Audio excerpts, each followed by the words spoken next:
வணக்கம் நண்பர்களே, நான் உங்கள் கார்த்திகேயன். இன்னைக்கு நம்ம வீடியோவில் கரூர் மாவட்டத்தை பற்றி சில தகவல்களை நம்ம பார்க்கலாம். வீடியோக்குள்ளே போகிறதுக்கு முன்னாடி நம்ம கார்த்திகேயன் ராஜேந்திரன் சேனலை இதுவரைக்கும் நீங்கள் சப்ஸ்கிரைப் பண்ணலைன்னா மறக்காமல் சப்ஸ்கிரைப் பண்ணிக்கோங்க. அப்படியே பெல் பட்டனையும் கிளிக் பண்ணிக்கோங்க.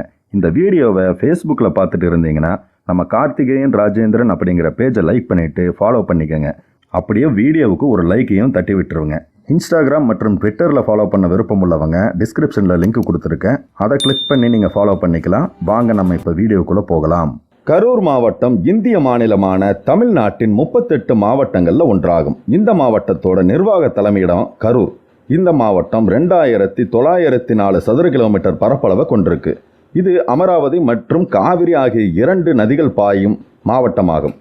இந்த மாவட்டத்தோட வரலாறுன்னு பார்க்கும்போது கரூர் சேர சோழ மற்றும் நாயக்கர்களால் ஆளப்பட்டு இறுதியில் ஆங்கிலேயர்களால் ஆளப்பட்டிருக்கு. தங்க ஆபரணங்களை வடிவமைக்கக்கூடிய பணி இங்கே பழங்காலத்திலிருந்தே நடைபெற்று வந்திருக்கு. மேலும் கரூர் பல்வேறு தமிழ் அரசர்களோட போர்க்களமாகவும் இருந்திருக்கு. இது கொங்கு நாட்டோட ஒரு பகுதியாகவும் இருந்து வந்தது குறிப்பிடத்தக்கது. இது வளமிக்க நாடாக விளங்கியது. மேலும் இதோட சுற்றுச்சூழல் மற்றும் தட்பவெப்பம் மிகவும் இதமானதாக இருக்கும். ஏறத்தாழ 2000 ஆண்டுகளுக்கும் பழமையான வரலாறு கொண்டது கரூர். தமிழகத்தோட மிக பழமையான நகரங்கள்ல இதுவும் ஒன்று. இந்து மதத்தோட நம்பிக்கைப்படி இறைவன் பிரம்மா தனது படைப்பு தொழிலை இங்குதான் தொடங்கியதா கருதப்படுது. அதனால தான் இந்த ஊர் கரூர் அப்படின்னு அழைக்கப்பட்டு அது நாளடைவில் மருவி கரூர்னு ஆயிட்டதா சொல்றாங்க. பண்டை காலத்தில் கரூர்னும் வஞ்சி மாநகரம்னும் அழைக்கப்பட்ட இந்த ஊர் சேரர்களோட தலைநகராக விளங்கி இருக்கு. சேர சோழ பாண்டிய பேரரசுகள் இந்த ஊரை கைப்பற்றக்கூடிய நோக்கில் பல முறை போர் தொடுத்திருக்காங்க. பண்டைய காலத்தில் கருவூர்னும் வஞ்சி மாநகரனும் அழைக்கப்பட்ட இந்த ஊர் சேரர்களோட தலைநகராக விளங்கி இருக்கு. சோழ பாண்டிய பேரரசுகள் இந்த ஊரை கைப்பற்றக்கூடிய நோக்கில் பல முறை போர் தொடுத்திருக்காங்க. பண்டைய காலங்களில் ரோமாபுரியோடு நெருங்கிய தொடர்பு கரூருக்கு இருந்திருக்கு. தங்க நகைகளோட ஏற்றுமதியில் கரூர் ஈடுபட்டிருக்கு அப்படிங்கிறதுக்கு பல்வேறு தொல்பொருள் ஆய்வில் கிடைச்ச ரோம நாணயங்களே ஆதாரமாக இருக்கும். மேலும் கரூரை 150 கிரேக்க புலவர்கள் தங்களோட பாடல்ல கூர்வூரா அப்படின்னு குறிப்பிட்டிருக்காங்க. தமிழகத்தோட சிறந்த வாணிப மையம்னு சொல்லியிருக்காங்க. சேரர்களால் தலைநகரான வஞ்சி மாநகர் பாண்டியர்களால் கைப்பற்றப்பட்டு அதுக்கப்புறம் வந்த நாட்களில் பல்லவரசர்களோட ஆட்சி கீழையும் இருந்திருக்கு. சோழர்களோட ஆட்சியின் கீழே நீண்ட காலங்களாக கரூர் இருந்திருக்கு. நாயக்கர்களாலையும் பிற்பாடு திப்பு சுல்தான் ஆட்சியிலையும் கரூர் இருந்திருக்கு. 1793 கரூர் கோட்டையை அழிச்சு ஆங்கிலேயர்கள் கரூரை கைப்பற்றி இருக்கிறாங்க. ஆங்கிலேயரோட காலத்தில் பண்டைய கோயம்புத்தூர் மாவட்டத்தோட ஒரு பகுதியாக இருந்த கரூர் தாலுக்கா 1910 வருஷத்திலிருந்து திருச்சிராப்பள்ளி மாவட்டத்தோட இணைக்கப்பட்டது. பல்வேறு ஆழ்வார்களாலையும் சங்க புலவர்களாலையும் பாடப்பெற்ற தலமாகவும் கரூர் விளங்குது. சிலப்பதிகாரத்தில் கரூர் பற்றி வரலாற்று தகவல்கள் நிறைய இடம்பெற்றிருக்கு. நில அடிப்படையில் தமிழகத்தோட மையமாக விளங்கக்கூடிய திருச்சி மாவட்டம் 1995 செப்டம்பர் 30 திருச்சி, கரூர், பெரம்பலூர்னு 3 மாவட்டங்களாக பிரிக்கப்பட்டு கரூர் மாவட்டம் உருவாக்கப்பட்டுச்சு. கரூர், குளித்தலை மற்றும் மணப்பாறை தாலுக்காவை இணைச்சு கரூர் மாவட்டம் உருவாக்கப்பட்டுச்சு. மணப்பாறை தாலுக்கா திருச்சியோட இணைக்கப்பட்டு முசிறி தாலுக்காவையும் கரூர் மாவட்டத்தோட இணைச்சாங்க. அதுக்கப்புறம் முசிறி தாலுக்காவையும் திருச்சியோட இணைச்சிட்டாங்க.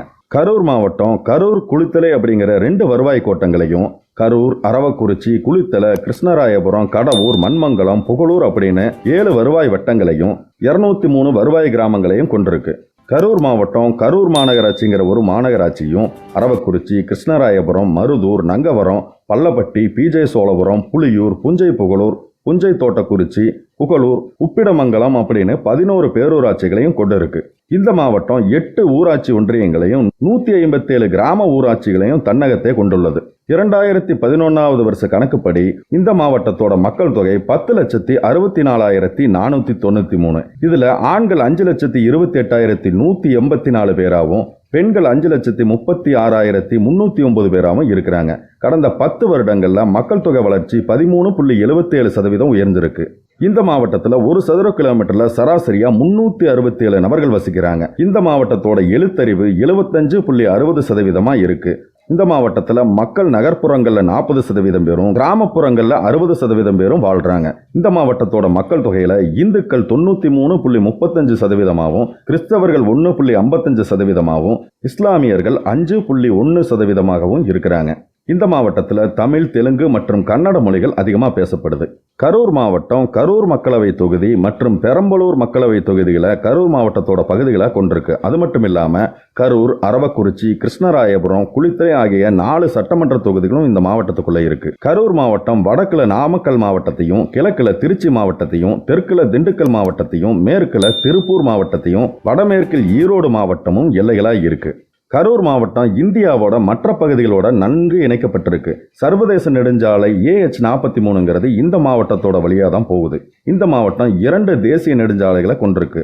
தேசிய நெடுஞ்சாலை எண் 44, அதாவது ஜம்மு காஷ்மீர் மாநிலத்தோட ஸ்ரீநகரிலிருந்து கன்னியாகுமரி வரைக்கும் போகக்கூடிய தேசிய நெடுஞ்சாலை இந்த மாவட்டத்து வழியாக தான் போகுது. மற்றும் தேசிய நெடுஞ்சாலை எண் 67, நாகப்பட்டினம், திருச்சி, கரூர், கோயம்புத்தூர், கூடலூர் ஆகிய பகுதிகளை இணைக்கக்கூடிய இந்த நெடுஞ்சாலையும் இந்த நகர் வழியாக தான் போகுது. இந்த நெடுஞ்சாலை சென்னை, ஈரோடு, திருப்பூர், பொள்ளாச்சி, ஓசூர், தூத்துக்குடி, திண்டுக்கல், தேனி, ஒட்டஞ்சத்திரம், தாராபுரம், பழனி, தஞ்சை, காரைக்குடி, கும்பகோணம், கொச்சி மற்றும் பாண்டிச்சேரி போன்ற பிற முக்கிய நகரங்களோட இந்த நகரத்தை இணைக்குது.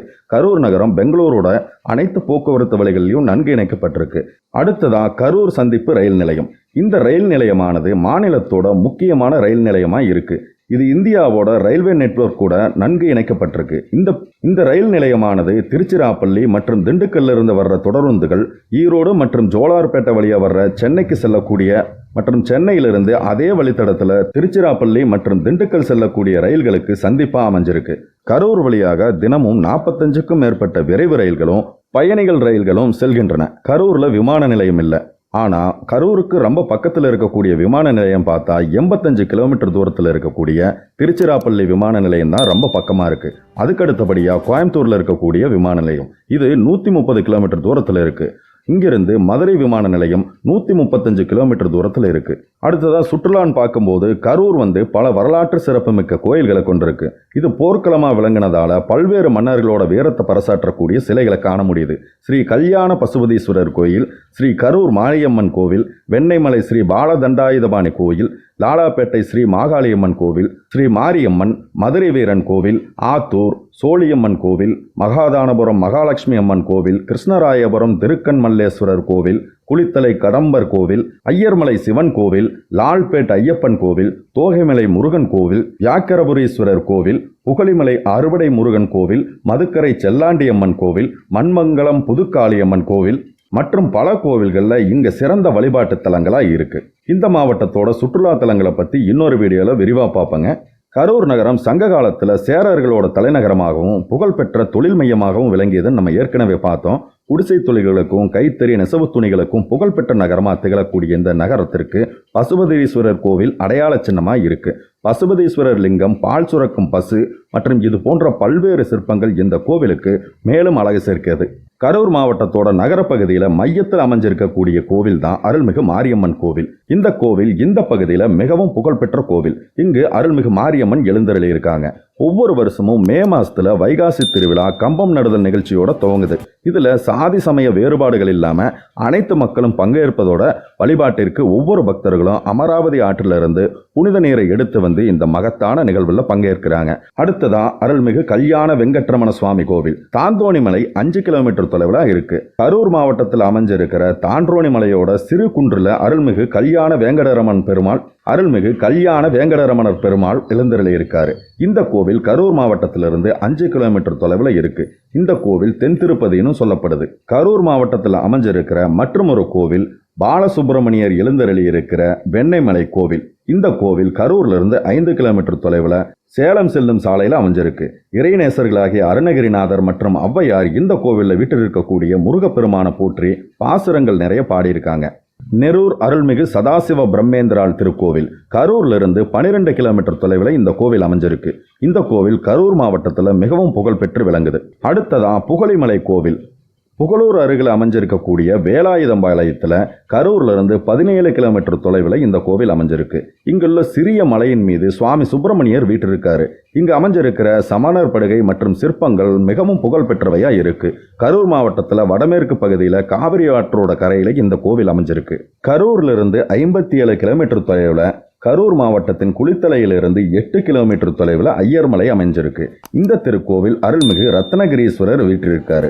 ஒவ்வொரு ஆண்டும் பிரம்மோற்சவ திருவிழா 15 நாள் நடக்குது.